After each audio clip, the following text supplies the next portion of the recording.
I began my fitness career when I was hired as a personal trainer at a big gym in New York City.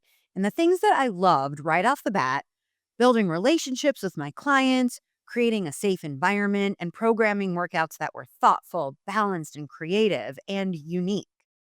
The things that I did not love, being told I couldn't drink coffee while I was training people. Rude, it's 5:30 in the morning. Having to write on the same company branded paper and clipboard as every other trainer, and having the club's manager audit my programming based on a one size fits all formula. Knowing nothing about my clients, their goals, or my process was a very corporate approach.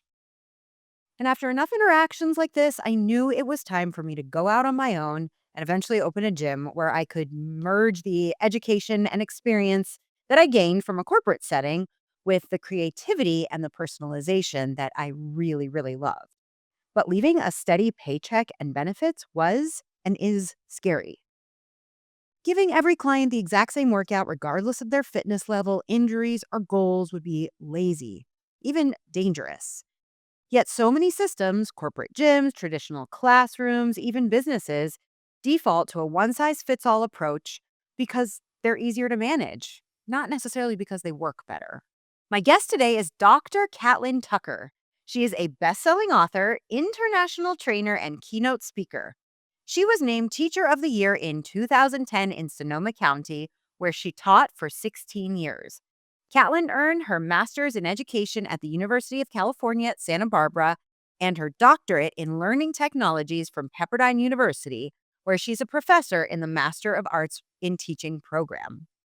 She delivered her first TEDx talk, Education Reimagined Student Led Learning, in June of 2024.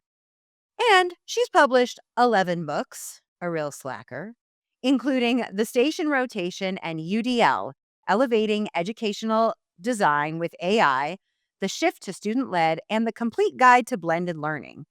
Her philosophy that the one size fits all lesson isn't flexible enough to meet the needs of diverse learners is exactly why I wanted to have her on this episode. But before we get to chatting, every episode kicks off with a listener question in our segment called Hey Coach. So, what would you ask if you could ask a business coach anything, if you had one in your back pocket? Submit your questions to Leslie at thefitnessabusiness.com. Hey Coach, I've been working on launching my own personal finance coaching business. I've got the business plan mostly done. I know who I want to help, and I'm so excited about it. But I keep getting stuck when it comes to actually putting myself out there. Part of me worries about leaving my stable 9 to 5 because everything isn't perfect yet. How can I move past the fear and take the leap on offering something that I know people need? Well, Catlin, hi, Hi. and welcome. Thank you. I'm really happy you're here. I'm happy to be here. Thanks for inviting me. Yeah. Do we want to talk about how we've known each other for since we were teenagers? Yeah, I don't think we need like a number for that, but No, it's we been don't a know. long Absolutely. time. Like, it was more than 5 years, less than 100. But- okay. Well, I didn't teach math, so don't start throwing numbers into our conversation. Oh, geez. It's really funny because my stepson yesterday asked me out of the blue, "What was your best subject in school?" And I was like, he's 16. And I Mhm. was like, actually, I think math." And like, Really? "Yes, like what?" Wow. I I I don't know. I I was don't know, an maybe I'm ELA remembering girl. incorrectly. What'd you say? I'm an ELA girl all the way. I don't think you'd be Huh. under or remembering math. Math is like either you're awesome at it and you love it or like it's the bane of your existence, I feel like. I think I loved that it's logical, Mhm. there is an answer, and I liked working through getting to the answer. I think math is so cool, like puzzle-wise, like if you're able to kind of wrap your brain around it. And I know there's a lot of pushback around that I'm not good at math, but I just think I've always struggled with math, but I can see the appeal if you get it. Like it's its own little language and all of these formulas and things are just cool puzzles if you can figure them out, to which I could not. Oh, wait, you taught math for 16 years? No, I taught English, that's what I'm saying. Oh, I okay. never taught I was math. like, "Wait, what?" No. Got it, okay. I was like, "This is gonna go a really different direction." Yeah, no. Um, so, okay, I was gonna ask you where to start, but it's my podcast, so I'm gonna tell us where to start. Yes. I would love to know just, I guess, sort of in reference to our listener Amanda's question, what would you say to her? Like, what prompted you to take that leap and get out of a stable career? First of all, I would tell Amanda, if you wait to feel like you're gonna be perfect doing anything, you're never gonna do it. I tell this to teachers. I'm like, "We don't have to be perfect." In fact, our first go at anything shouldn't be perfect because That's then right. where's the potential for learning and growth and continued kind of evolution in our work? So, I would say if you know you have something of value, just put it out there, and if it's a little messy, that's okay, and then you can keep iterating and improving. Ask the people you're working with for feedback. I find feedback is the best way to continue learning myself. And so, yeah, I would just go for it. Yeah, me too. I am constantly asking for feedback and I'll like either, have an interview or send a survey or whatever. And then I like tense up right Yeah. before they're gonna answer because I'm like, oh God, wait. I don't want to hear something that I didn't do well. But like the anticipation is always usually worse than what you actually hear. And it's always helpful. I agree. And I will say, I used to end every semester as a high school teacher with this really extensive Google form that was just like a give me information about your experience and feedback about the class and what we do and how we use our time and how I'm like designing activities. And I'll tell you, there is no more critical audience than a group of teenagers. And if I can read their feedback every semester and take it with a big old grain of rock salt and try to do my best to take the important nuggets and, like, act on it, I honestly it made me a better teacher, but I totally get it. Like, I would be sick to my stomach reading some of the kids who would be like, "I hate when we do fill in the blank," and I was just like, "Okay, well, this is English, so there is gonna be a degree of, like, the reading, writing in this work," Right. but yeah, feedback is so valuable. Well, that's interesting because in that scenario, the audience that you're referencing is they they don't have the same kind of uh buy-in or influence on, what you're going to teach because they're kids and they shouldn't, right? It's like they should have some, but when you're talking about soliciting feedback from clients or potential clients, what they have to say holds a lot more clout. So, I guess you have to know who you're asking, but and, Yeah. and just have a process regardless of who it is. Yeah, and I mean, and when I reach out to teachers who've been in a training or, leaders are collecting feedback on their experience, again, it can be a little hard to read some of the comments because they'll say something and you're like, "Wait, I thought I was doing," but, like, we can think we're doing something and the experience might be totally different, and if we never ask, we'll never know how to make adjustments to better meet those needs or at least help them understand what we're doing and why we're doing it. Yeah. But, you know, entrepreneurship is a serious practice in resilience, in thickening of your skin and continuing to thicken. That's Very true. kind of gross, but very, yeah. And you kind of have to know going into it that, like, unless you're willing and open to hearing what people have to say, your business is not going to evolve. And you're probably not going to evolve as a business owner. 100%. And especially for those of us who realize that in a world where social media has kind of permeated a lot of parts of our lives, you have to have this social media presence to share about your business, to kind of create mirrors into the work that you do or windows into the work that you do. Then you're also putting yourself on kind of the front line for judgment in those spaces as well. Because I am definitely advocating for a very different vision of what it looks like to be a teacher, what it looks like to be a learner. And there's a lot of pushback. There's a lot of people that makes them very uncomfortable. And it's much easier to attack people online, on Instagram or X or wherever Yeah. you're communicating with an audience. And that also requires a thick skin, and also maybe some of those deep breathing moments where you don't respond for a bit and you come back to it when you're in a space where you can be a little bit more level. Yeah. Well, so, okay, you are definitely, going against the more systematic approach to education and to teaching and learning. And Mhm. I guess, like, was there a pivotal moment or a turning point where you were like, I need to get out of the system and do something different because there's a need for it, or was it an evolution? It was definitely an evolution. So I started as a very traditional teacher, put that linear agenda on the board. We marched through the exact same lesson together. And it was actually the results of that that led me to question whether I should even be in education at all. I was like, "Oh my gosh, the kids are not enjoying this. They don't seem to wanna be here. Like, what am I doing? This is not what I thought I was signing up for." And I remember having this moment of like, "Are you just gonna go find a different professional path, or are you gonna try something different here in this space?" And so I remember just having this moment of like, "I'll give it one more year. And I'm gonna treat this space like a laboratory, and I'm just gonna experiment and see what sticks, what works. Does it change my experience, the student's experience?" And it was through that unlearning of everything I thought I knew about being a teacher and what I thought learning and teaching looked like, where I was like, "Oh my gosh, I now love this profession." And I started a blog. I started writing about, "Hey, this is what I'm doing in my classroom." I started sharing it on then Twitter and started Yep. to get kind of a following, and then started speaking at conferences. And at some point, I want to say probably about 6 years into that, I started half-time teaching so that I could do more of the consulting. So I would literally teach every other day on like an AB rotating schedule.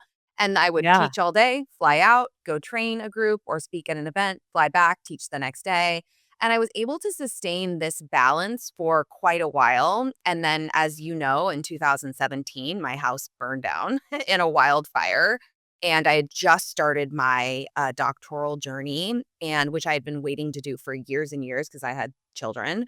And I decided to try to keep everything balanced, but I did not have support from leadership at my school.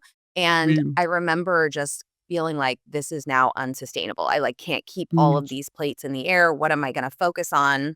And because leadership had been so disappointing at my school, I ended up resigning from my position, which I never thought I would do, pursuing my doctorate and then doing the contracting work on the side. And then once I finished my doctorate, I was like, I don't want to go back to to your point about the corporate experience training. I didn't wanna go back to the high school schedule that made it so hard for me to do all of these other pieces, and so that at Yeah. that point, I decided I'm gonna start my own officially my own LLC. I'm gonna build up this business.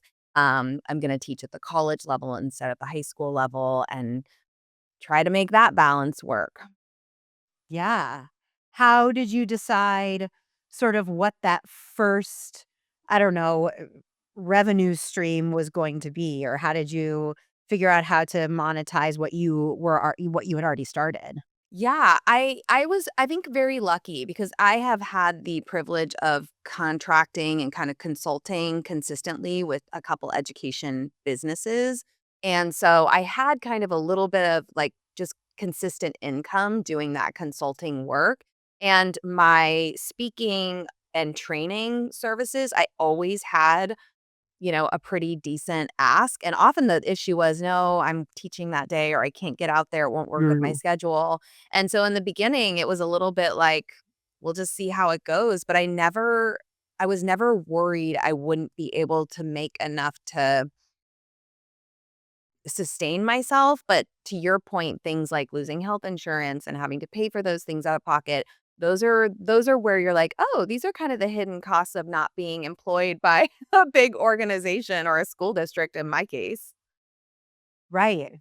Well, that's interesting. Going back to what you said about like the asks were sort of there all along, but it's as if like the opportunity was presented. I mean, you took it to leave something so structured that was sort of like keeping you from being able to say yes to those things. So I just think that maybe what people don't realize or may not realize is that the opportunities will come, but if you don't have the capacity for them, they're Yes. not as likely to stick or come as freely, or you won't be able to say yes to as many things. Yeah, and unfortunately in my field, there are professional learning days that schools have on a calendar. And every school district decides their calendar, and so the days are kind of set in stone, and it's so interesting how I'll get like 8 asks for the same day and then I won't get anything for like the 2 weeks Right. following.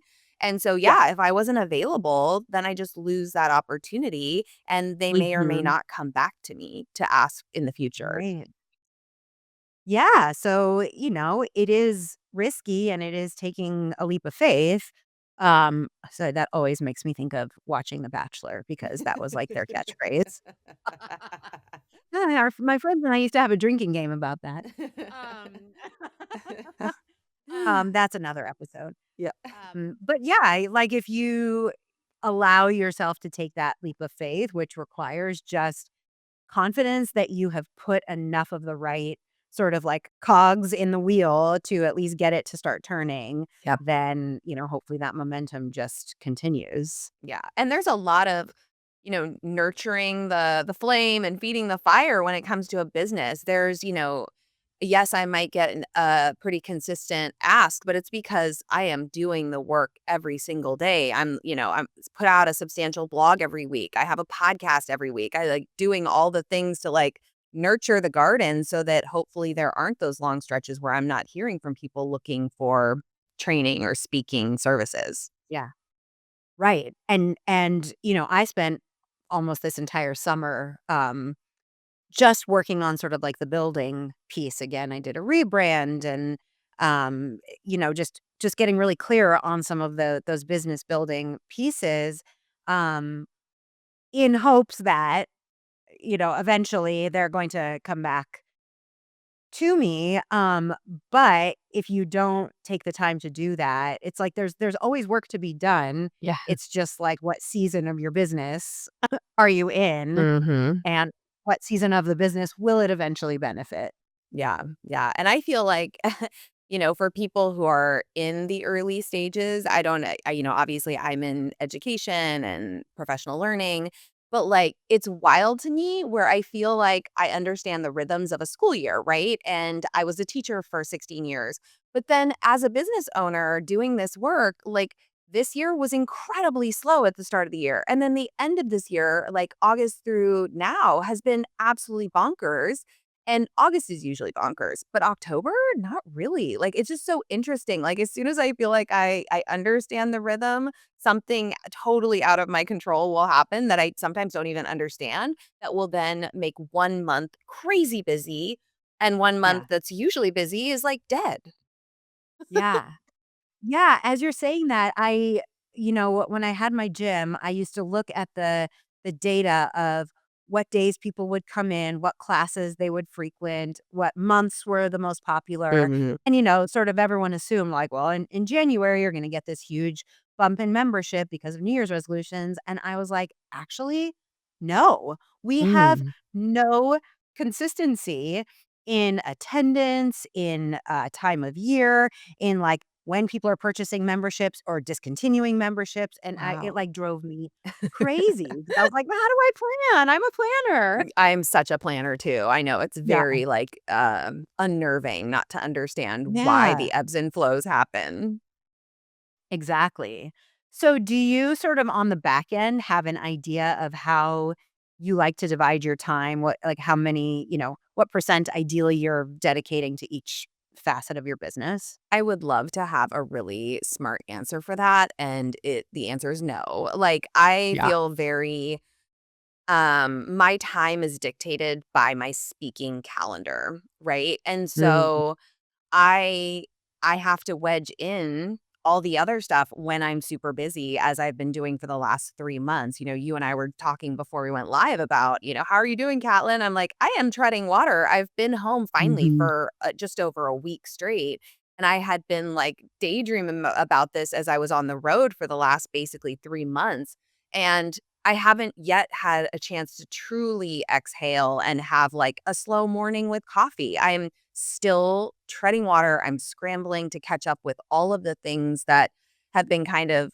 pushed to the side as I've been traveling. Mhm. And so often that means my weekends, I'm recording podcasts, I'm writing blogs, I'm responding to inquiries, or I'm doing that on airplanes. Like I work a lot. And so I feel like I'm trying to get better about if I am home, using my calendar to be really strategic about my time and how I'm spending it so I don't get sucked into things that aren't a priority. But no, I don't know the secret recipe to figuring that piece out yet. Yeah. Well, and it probably is, like, ever evolving, ever Mm. changing. Like you said, I mean, it sounds like your speaking engagements are sort of like the foundation that everything else works around. So, um, that's at least a good starting point. Yeah, I mean, that's where that's my most lucrative avenue of, income. And so they have to be the priority for sure. And my workshops are to I can't go into a school and say, let's not use a one size fits all lesson for students and then roll out the same workshop I've been doing for every other school. I have a conversation with the client, the school district, the organization. We do like a needs assessment. I develop a customized training workshop kind of overview agenda. I give it to them. They give me feedback. I respond to feedback. I build out the day. I come, I facilitate, and then I follow up with 2 virtual coaching sessions. So every single speaking engagement is like a thing. It's a whole Yeah. Oh, process. yeah. Yeah, it's a whole event, Mhm. which is awesome. You obviously practice what you preach. Right. And they would obviously be on to you very quickly if you didn't. Like, "Wait a Exactly. sec." Well, like, talk a little bit about your philosophy and, like, why it's so important to you that you stepped out of the sort of more formulaic, structured approach to education. Yeah, so like I said, I felt the results as a teacher. Like who wants to spend day in day out in a room with 30 odd people who don't look like they want to be there, right? And who are deciding to kind of distract themselves with whatever is around them because they're just not interested in the experience. And it doesn't surprise me at all. Like when I think about it now, classrooms are running like network television, right? Like so many classrooms, you're in the same place, you get the same thing, same pace, same level of rigor, whether you like it or not, whether you need it or not, whether the pace works for you or not. And we're teaching this generation of students who have unprecedented control over their digital experiences outside of school. So there's like this growing disconnect between their experiences. So no wonder they're not really loving it. And you look at the research, it's like 75% of elementary kids love school. 65% of high school's kids report being checked out, going through the motions. Mm. A Yale Child Study Center found that almost 75% of high school students report negative feelings about school. Their top 3: bored, stressed, tired.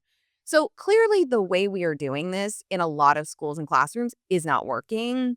Mhm. And what I realized is in my own evolution of unlearning and relearning was I didn't need to be the expert, right? Like if teachers think their value is being the expert at the front of the room, I just want to be like, information is everywhere. Like what Uh-huh. we need to do is really embrace our role as facilitators of learning, working alongside students. And, my whole TEDx talk is like, let's shift to student-led learning, and I know that scares people. They're like, "Wait, kids aren't the teachers, they can't lead the learning," and I'm like, "It doesn't mean the teacher's not in the room. The teacher is architecting the experience, the teacher is there Right. guiding and facilitating, but the goal is to cultivate learners who are capable of owning some of the responsibilities in a classroom, sitting in a circle with their classmates and having a conversation that isn't teacher-dominated and led." Going Yeah. through self-assessment practices. And so, yeah, for me, it's like the outcomes of my journey and seeing how kids lit up and just how incredibly capable they are when we invest Yeah. that time in that skill building. For me, I mean, Yeah. that's why I'm in this space today. That's why I do the work that I do is I want every teacher to experience the like joy of being in classrooms where kids are excited and curious. Yeah. It's fascinating, especially as we're going through the, um, touring of elementary schools right Mm. now for our daughter, And so much of what you're saying is really resonating, in particular with one school that we're looking at, and it's called the Logan School for Creative Learning, Mhm. and it is extremely student led. It's curiosity based. Like each Mhm. student gets their own unit of study that they get to choose, and they do like a deep dive on every level. And like, Love how do that. they apply math to photography or whatever their chosen topic is, and, it's unlike any other school that I've certainly walked through, and there's a Mhm. lot of excellent schools out here, Right. but that there's something about that and knowing how, my daughter learns and how she thinks and knowing things about her, her, intensity and brain capacity and all of that is like, Yes. "Oh, man." I just think well, what's really interesting is she is extremely, like, really, really thrives on structure, rule Mhm. follower, like, "Oh Mhm. my gosh, that person," her shoe isn't tied the right way, and it's like, "Don't worry about everybody else," but that's just how she's wired, Yeah. and, there is, like, part of us that worries or worried that putting her in an environment that is that free, and that flexible may feel really overwhelming to her, but I think we're more confident that it's actually going to help her build those skills. I love that. Like, she's always gonna have that regimented side of her personality, right? It's probably Mhm. always who she's gonna be, but to be able to, like, embrace the idea that people learn differently, people, read at different levels and, Mhm. um, express themselves differently, it's just like so everything you're saying just, like, really hits home, especially right now. Yeah, no, Um for sure. I love that, and but I also really appreciate that you as parents are thinking, "This might be a little uncomfortable at first. It might feel Mhm. a little less structured than she's used to or might crave. However, there is benefit in stretching a little."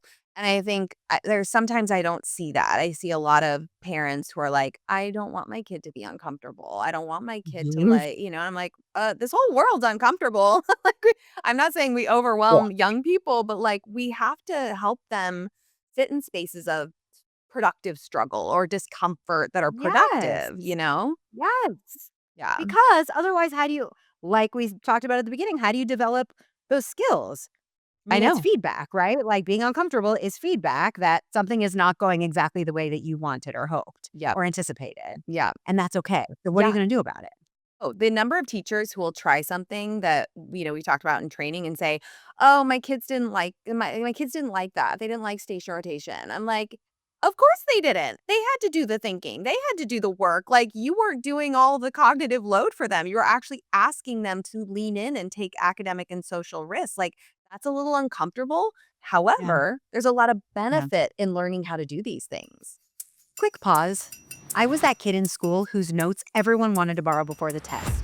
Color coded, organized, the whole deal. I'm still doing it, but now for entrepreneurship instead of AP Bio. My Substack is basically me sharing my notes with you. The podcast gives you the big ideas. My Substack shows you how to implement them.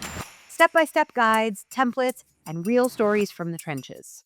Subscribe for free at leslieboyce.substack.com. That's LESLIEBOYCE. And let's take this from theory into practice. Because knowing you should hit the gym and actually getting there to do the reps are two very different things. Okay, so then what happens? Like when you respond in that way, like do they tend to say, "Okay, we'll keep trying," or do some of them say, "You know what, it's not for us," or what kind of feedback do you get?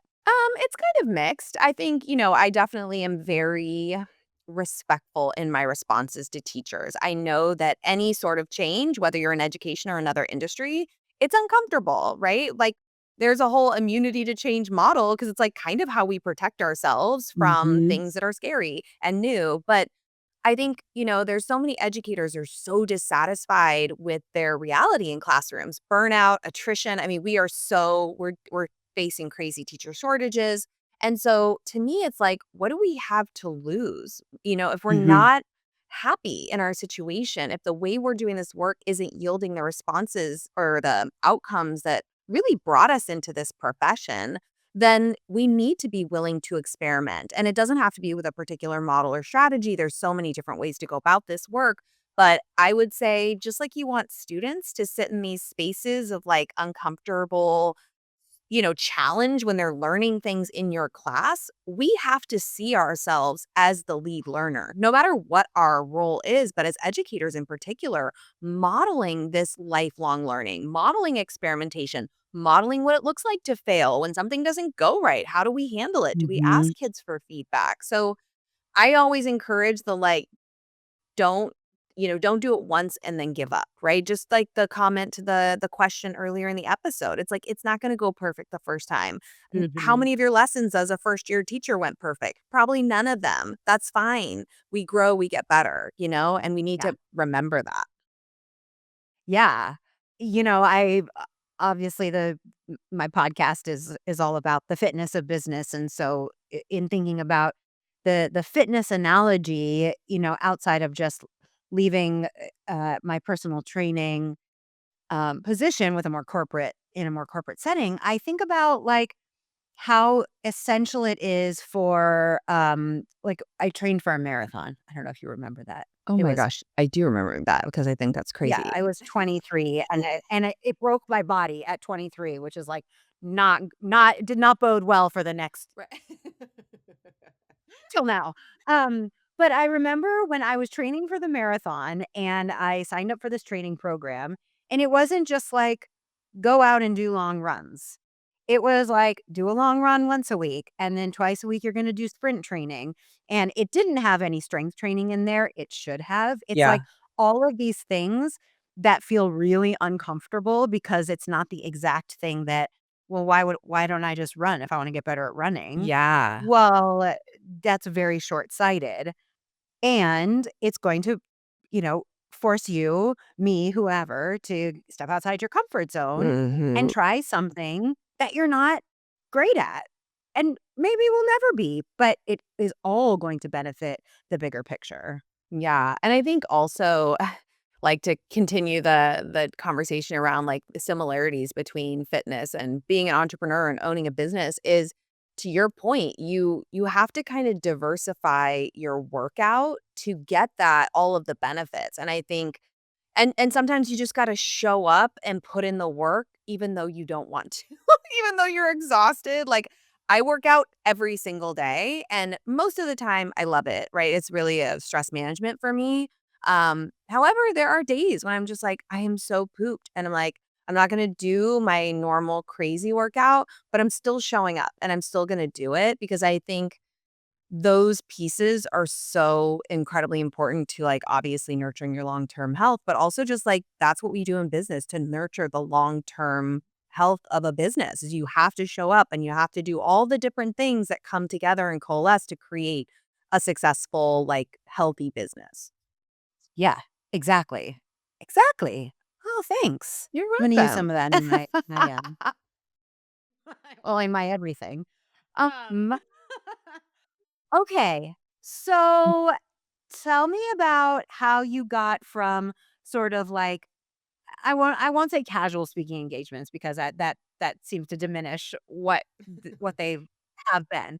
But like how did you sort of escalate that your speaking career to then eventually stand on a TEDx stage? Yeah. So in the beginning, so for example, in California, there used to be an organization. It's rebranded now to be Cali, but it used to be Q, which is just computer using educator organization. And I remember I had a lot of friends in my social network who would go to the events. And so I remember starting to apply to speak, just not getting paid. I'm just getting like a free ticket into the conference or whatever. And Yeah. I very quickly realized that I have my own little superpowers. So there are incredibly motivating speakers. I wish I could be more like sunshine all day kind of speaker. I tend to be very, I have the big ideas, but then I also want people to leave with concrete whatever when I'm like giving a keynote or something. So what I do really well is I take complicated things and I'm able to break them down into specific steps and strategies and create resources to support other people in doing or implementing something that feels complicated. and I make it feel doable. And so I would bring resources to my speaking engagements and say, "Oh, I developed this for X, Y, and Z." And then I was realizing my resources were getting like I literally in the very beginning was like I had photocopies of things, right? Like way pre QR code kind of situation. And so people were like loving it. I had written my first book in 2010. And so I think between just my name starting to pop up at conferences and people starting to like request my resources, my blog following kind of like started to build momentum. I think that started will never forget when I got offered my first like $250 to like create and like lead a workshop at a conference. I was like, "Whoa, I just got paid to do this. It's crazy." Um, and then it was really like as I continued to publish, I think people started to find my work. And quite frankly, I was working, pretty consistently in my part time when I was juggling it with teaching. Like I would get a couple speaking engagements a month. But then Mhm. COVID, my area of expertise is blended learning. And so COVID was awful in a lot of ways. In terms of my business, it was not. I was working virtually every single day. I think I've heard dozens, maybe hundreds of people say, "Oh, I found you during COVID. Your resources were a lifeline. I had no idea how to teach online." And so because of that, now, I mean, I was already kind of moving up in the speaking tiers, but it really pushed my work to this next level. And then I started co-authoring with a woman named Dr. Katie Novak, and she is just absolutely a phenomenal human being and very smart lady. And so we kind of collaborated and I started talking more about not just blended learning, but blended learning in the service of creating equitable learning experiences, of shifting students to the center and allowing them to lead. And I really, TEDx was like a bucket list item for me when I Mhm. started when I started my doctoral program. They actually made us do these vision boards. And one of the items on my vision board was the TED symbol because I was like, I want to get on that stage. I want to have Yeah. a message that I can share with a broader audience, not just blended learning, because there's a lot of interesting connotations about that phrase now, especially post COVID. But really, like, how are we thinking differently about this work? Obviously, technology is part of that puzzle, but yeah, so it's just all kind of over time. So I also, for people who are in this work in early entrepreneurs, like the beginning it might be a little bit of a slow roll, but there is just, if you stick with it, what I have found in my own work is the momentum has been incredible. Hmm. That's that's really cool. I love the vision board thing. Yeah. Like, manifestation, like, call it what you will, motivation, it doesn't really matter. It's like, "No, I have this goal, and I'm gonna get there." Yeah, I did Um, everything on that vision board. I accomplished every single really? item. What Yes. else was on there? I really wanted to be able to travel internationally for work, start like expanding my international footprint, and then also like use those as opportunities to see the world. And I travel to Singapore, I go to Africa, I been in South America, like go all over. And it's such a gift to be Yeah. able to travel for this work internationally and work with teachers all over the world. Obviously like finishing my doctoral program, and I'm like the crazy person that during my doctoral program I was also writing another book, and it was like how do of course I was. So yeah, one of the things was also a picture of like a coffee cup in an early like sunrise, and the idea was to have a bit more control over my schedule as I went out onto my own, which I'm not feeling I have in this moment, but I have had moments where I'm like, I do love having coffee in the morning and deciding how do I wanna spend this day. Yeah. It's so important, and, maybe this applies or not, but it's like, I feel like whenever I've made any sort of a vision board, it's like things seem sort of like inconsequential or like, oh, this could be fun or this, but it's like you could really, really, be intentional about it and keep referencing it. And I think that's really cool. 100%. You are a to-do list kind of a person. I love a good to-do list. I know. Me too. It feels, and color coding. Oh, bring it Oh, on. I know. Yes. I'm here for it. I will be doing things and realize I didn't add a thing I did to the to-do list. I've already finished this thing, but it's going on the to-do list just so I can check off that, So you can yes, check it off. in Well, fact, I did sure. this. I the you don't think everybody does that? I don't know. It seems so ridiculous. Yeah. Yes. And yeah, we get things done. Yes. Yes. I am a doer. Yes, I am a doer as well. Was there any like moment throughout the last several years in being on your own where there was like some panic maybe that set in and forced you to reconsider going back? Or have you always been like, no, I'm just going to continue to figure it out? Yeah, so I went through a divorce and my partner at the time had had health insurance. And so going through a divorce and being kind of the breadwinner has some serious financial implications and that definitely it never made me waver in my conviction about what I wanted to do or even really in my confidence that I just have this whatever. I don't know if this is like the best thing to share, but like I just have this innate confidence that I can work hard enough to do whatever I need to do.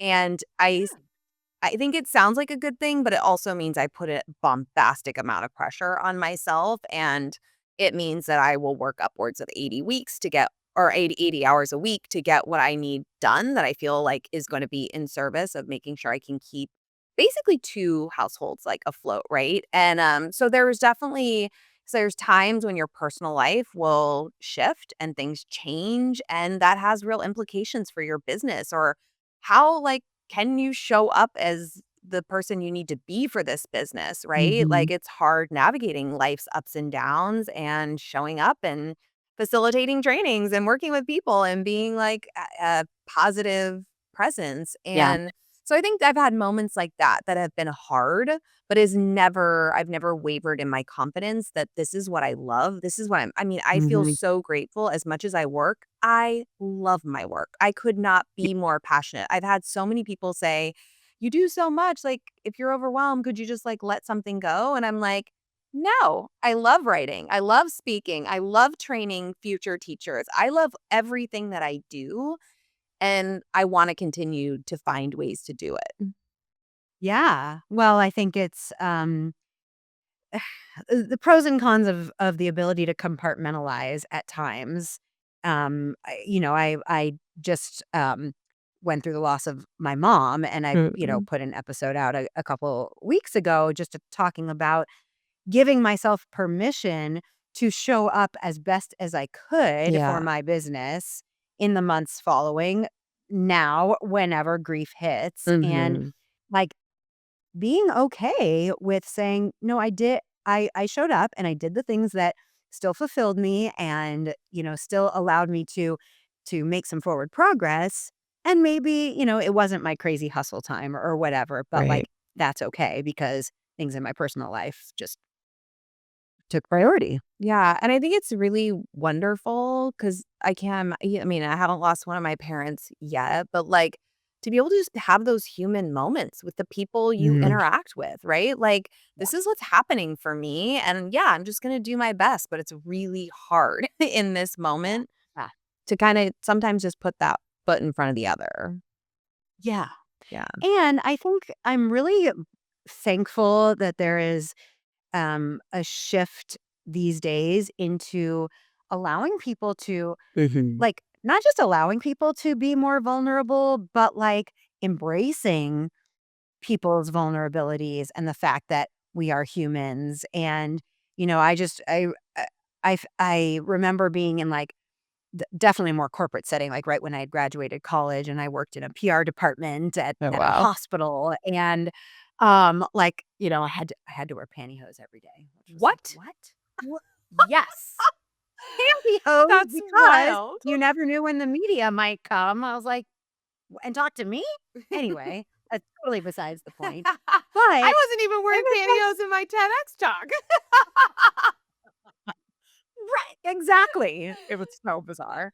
But but but I just remember feeling like I couldn't I couldn't talk about what was going on in Yeah. my personal that was when I was training for my marathon too, and I was like, ooh, can I let them know that I'm doing like early morning training runs? I might be a little late or whatever. And maybe that's not a vulnerability in the same way, but it's like we are all people who have lives and the ability, especially in what you do and what I do. It's Yes. very personal. It's very relationship based. And if you can't be your real authentic self, Right. then then you're just everybody else, and it totally goes against everything you stand for. Yeah. You know what's really interesting about this conversation too that I just have to share because it's been such a really like an area of growth for me in the last 5 years is so I started co-authoring with this woman, Dr. Novak, and we took a very different approach to writing books than I had ever done before. So what she has this gift for just like analogies and storytelling. It's just unbelievable. And with her, we would start every chapter of our books with a personal anecdote, something drawn from our lives that made this really concrete connection to whatever we were going to talk about in that chapter. And some of the like core win solution trees that I published with in the past, I think they would have been like, wait, that's not research based, whatever. Mm. We're not going to do that. But we had the latitude with our publisher to do kind of whatever we wanted. We were both really already authored several books independently of each other. And so it was a real stretch for me at first, like telling these and sometimes personal stories to like bring out the message of the chapter. But the fascinating thing is the stories are what people would talk about online, the things that they connected to.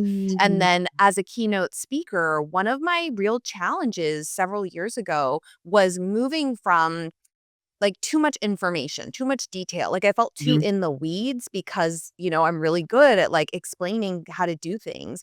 But keynotes are supposed to be big ideas and like inspirational and mind shift kind of stuff.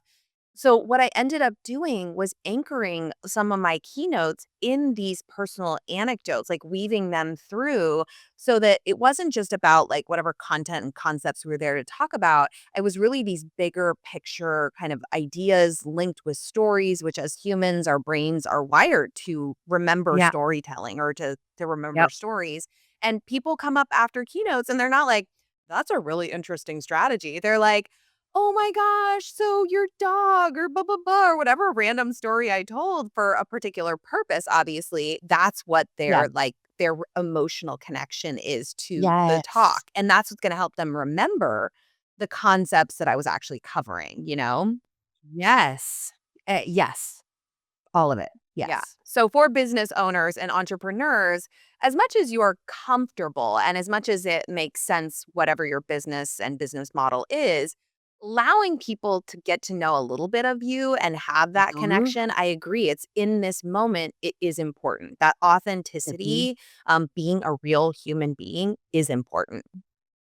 Yeah. Well, the episode I did just a couple weeks ago that came out, I talked with Michael Newborn and his company is called the Second Act Movement, but he talks with you. He has a podcast and he talks with people all about sort of their second act, their second career in life Mhm. and what what their stories are that got them to where they are professionally, but more importantly, personally. And so the Yeah. first time we had coffee and we were just talking and I was telling him, "Oh, I lived in New York and I did musical theater and I did cabaret." And he was like, "Wait, wait.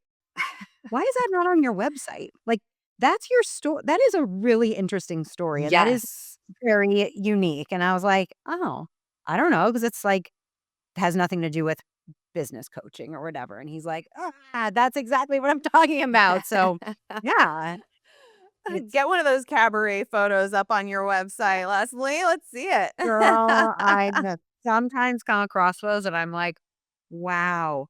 I was I was, bold.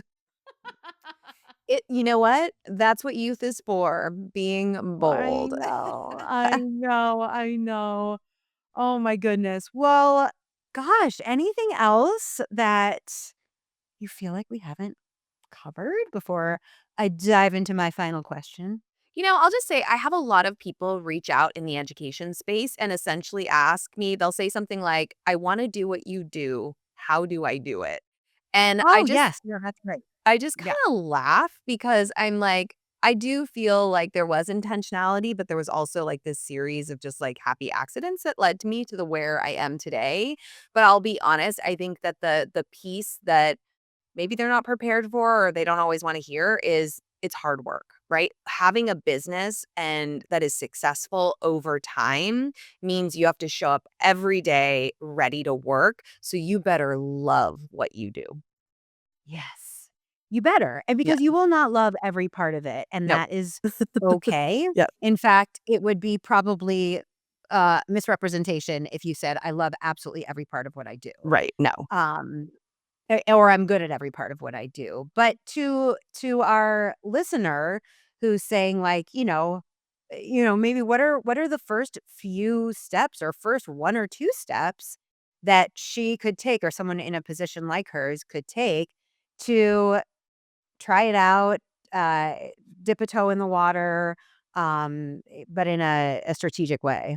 Yeah, and you're absolutely right. Do I love being, delayed at Dulles National Airport again? Do I love waking up at 5 o'clock to prep to be on stage at 8 a.m.? No, like there are parts for sure that are hard and grinding, but I'm so passionate about the purpose of this work, and that's definitely what I mean. And so when people reach out, I do say, I'm like, well, I can tell you that how I got my foothold is I started writing. So maybe it's not writing for you, maybe it's a podcast, but find that avenue where you can start sharing your ideas with some kind of an audience.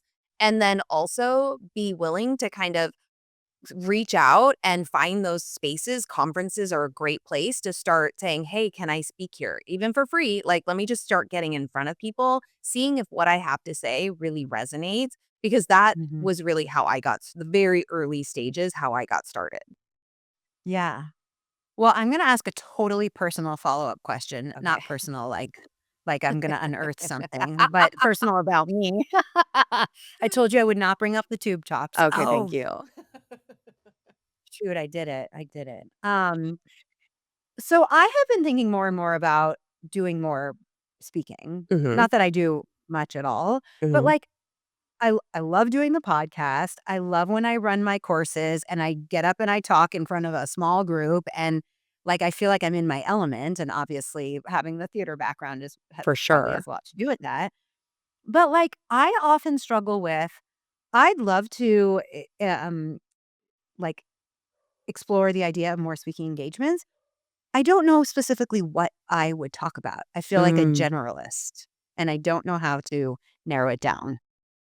Oh, that's really interesting. I would say, like, is there like what holds your course together, right? Like what is the why behind your course? What is the purpose, the value? And then think about how what is your unique perspective in relation to whatever that why is or that thing that you talk about? And then that Yeah. becomes your keynote or that becomes what you speak about, right? Yeah. And in the beginning I wasn't keynoting as much as I was like doing a session at a conference. And so those gave me more of an opportunity to be like, here's a really interesting problem. Here's a strategy, And Yeah. I think that's a really great way to approach this work too, is like, what are people's pain points that you're trying to solve for? Because if you can speak to a pain point and offer a solution that's valuable for folks, that's a win-win in a speaking engagement too. Okay. That's great. Yeah. That's great advice. Thank you. Hmm. Okay, so I start every episode with our Hey Coach question, and I end each episode by asking my guest, Hmm. since we talk about how entrepreneurship is basically like a workout, Right. what is one strategy or system or habit you wish you had built or developed earlier in your career? Oh, that is such a good question. So I wish I had been using Trello boards sooner to map out my content. So I do Mm. a lot of content generation. And for years, it was like I just got inspired. So I'd write a blog on this topic or I'd have this conversation.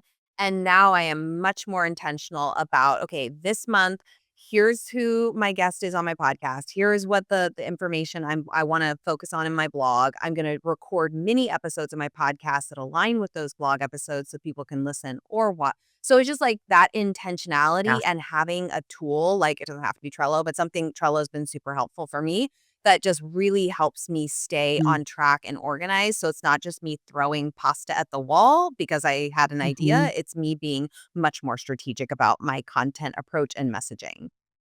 Yeah, and not just using checklists. Not I mean, I It's still do basically that a too. glorified checklist, yeah. Yes, yes. A multimedia, like, landscape style checklist. That's right. How many tabs do you tend to have open on your computer at any given time? No fewer than 12. Oh, only Oh, 12? no fewer That's than pretty 12. Well, in a window. I might have 1 window with 12 and then 1 window that's down below in my dock that also has 12. I have so many tabs open. It is only when my computer starts to lag where I'm like, "I need to start closing things." same. Yeah.